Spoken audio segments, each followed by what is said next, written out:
Hey guys, I apologize if I sound a little nasally and congested. It's because I am. I got allergies right now. Still got all this pollen in the air in my area. That's why I'm breathing through my mouth a little bit. Yeah, it sucks, but it's all good. Right now, I'm here to do a review of the Tao Te Ching. Lao Tzu wrote this book, and it says it's Lao Tzu's way, book of the way, Lao Tzu's book of the way and of righteousness. So it's what he thought was describing the way that people should live and where he thought that righteousness was. A good description of it. I found this book quite good. Some of it was pretty confusing for me. Let me give you a little taste of it.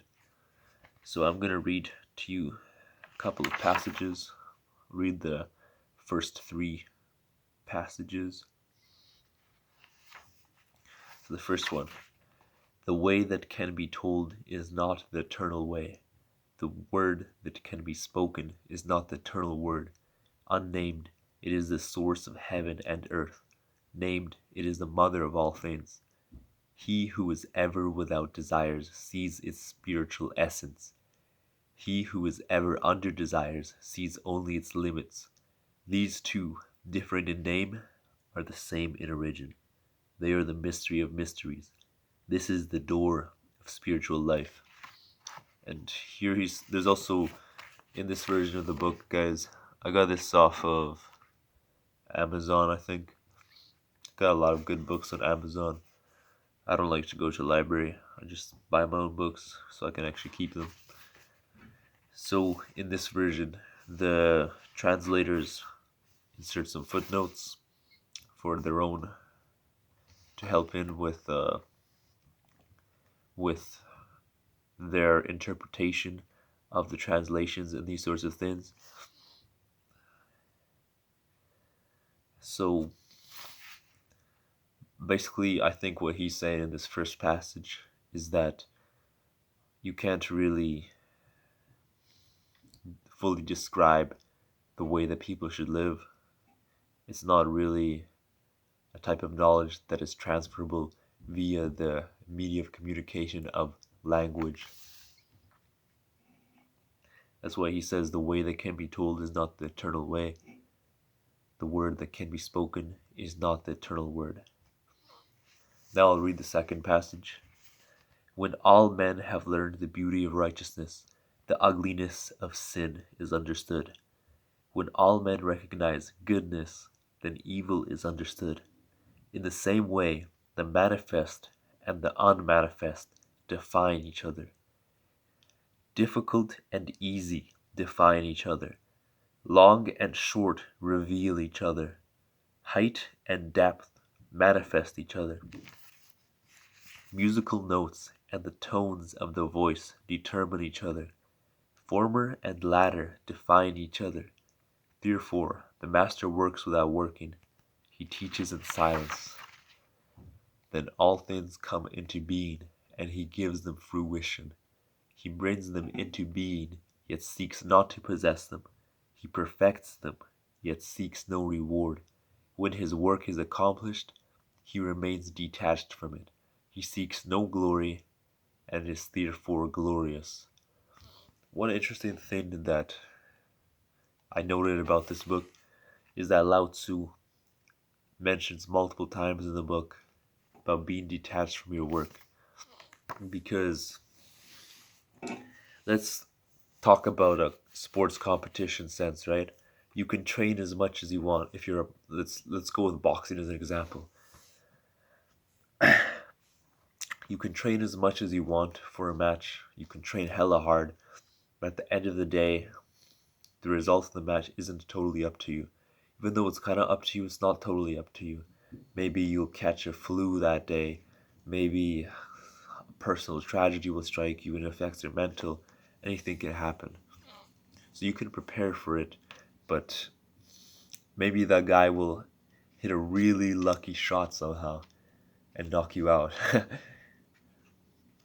Like you can prepare as much as you want for it, but you never actually know what's going to happen with 100% certainty. You can know you're probably going to win, or you can know you're probably going to lose if you haven't trained that hard the other guy has, but you never know with absolute certainty what's going to happen. So to work with detachment removes the expectations from the results of anything that you do in a sports competition sense, and you can apply the same thing to anything in life. You can work hard at anything and you can do your best, but the result won't necessarily be what you want. And that's okay, because as long as you do your best and you prepare for whatever it is and you work for it and you put effort into it, it's okay if you fail, because not everything in life is under your control. You understand? So you can just do your part, but there's going to be a part that's not under your control. And every time you fail, it's a good thing, as long as you learn from it and you take away from that experience and you become a better version of yourself. You know more, you have more knowledge. It's okay to fail, guys. Don't be afraid of failure.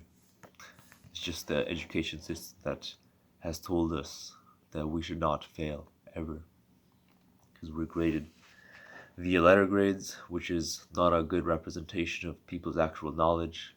Blah, blah, blah. I'm going to read the third passage now. Oh, actually, I want to talk about one more thing about this second passage real quick. He seeks no glory and is therefore glorious. That's an interesting concept, and I quite like it. I was thinking about this line quite specifically. I think it's pretty deep, because say you're on I like sports analogies because I play a lot of sports. So I'm going to go with another sports analogy. Say you're on a basketball team, right? And you have a teammate who doesn't seek glory. He's a team player. You pass it to him, he passes it back to you. You pass it to him, he passes to another teammate who's also in a good position. You can always count on him to make a good decision rather than try to dribble everybody. You always have those players who have too much of an ego. They think that Kobe Bryant, or in soccer, they think that Lionel Messi or Cristiano Ronaldo or something like that. Especially if they just score like one goal, then all of a sudden they think they can take on the whole team, the whole other team by themselves, and it's just this type of thing. Try to score more for their own personal glory, and sometimes the guy who's unselfish, the guy who's a team player, who's not seeking glory, is the most glorious, because he's providing the best types of results when he's being a team player and he's helping the whole team out, because sports are team sports for a reason, right?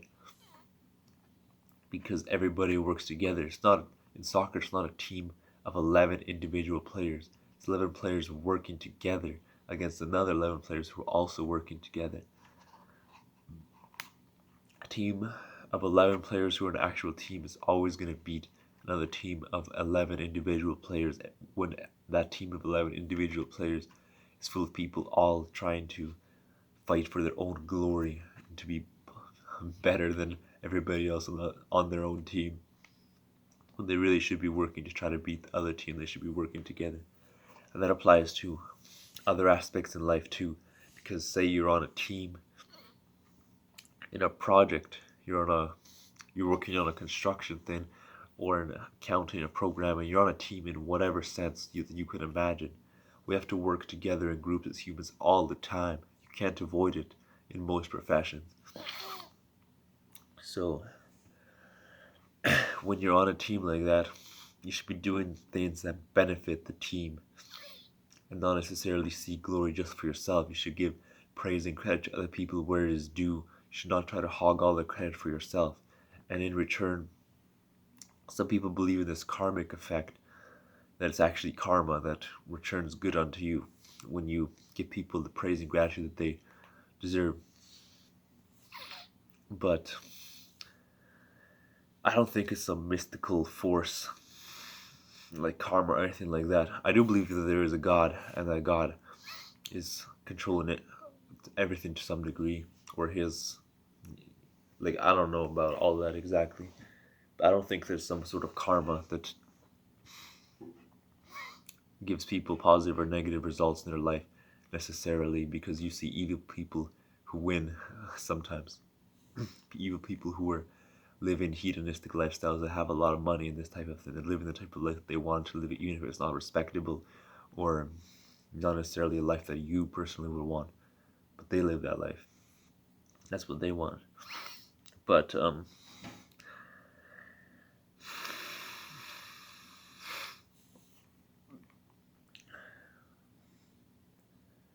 you gotta work on a team at various points in your life, and when you give that praise and the gratitude to other people who actually deserve it, you're going to receive the same in kind, and people will know that you're honest and authentic, because you're not just pretending that you did all the work. You're not lying about how much work you did and this type of thing.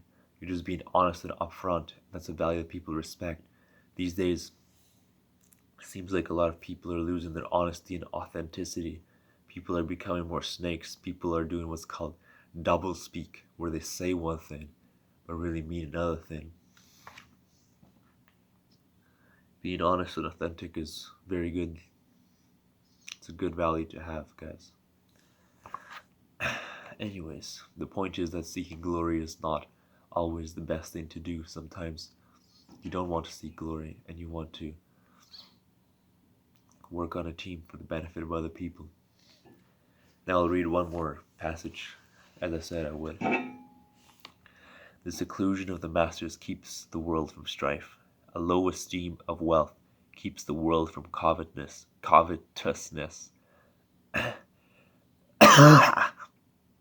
Fuck, my throat's getting dry. When objects of desires are hidden, men's hearts are undisturbed. Therefore, where the master rules, he empties the heart of desires. He fills the inner nature. He strengthens its bones. He constantly stills the mind and abates desires. Those who have knowledge, he restrains from bondage to action. He himself stands free from bondage to action. Therefore, all whom he rules abide in quietude. This is a pretty interesting passage. Seems like he's mainly talking about controlling your desires, not really desiring anything. Seems like a passage is similar to what Buddhism preaches, where Buddhism says that people only suffer because they have desires for things, they have expectations for things. They don't want to feel pain, they want to feel more pleasure.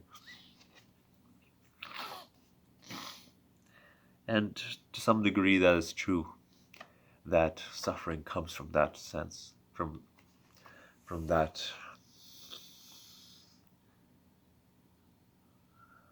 what's the word? It comes from that cycle where you desire something, and that desire is what causes you to feel pain or suffering. That's true. And yeah, so that's all the passages that I wanted to share on this video. Overall, this book is a good book. I would recommend it. It's an interesting read. Makes you think, makes you ponder. That's what I like about it. I like these types of books that make me think about my philosophy, my values. I know my values, my philosophy, but to think about them sometimes is nice. So yes, I'll recommend this book, guys. Here's the cover of the book one more time, if you want to get it for yourself or get it from your library. The Tao Te Ching. And yeah, that's it. If you like the video, leave a like and subscribe. Have a nice day.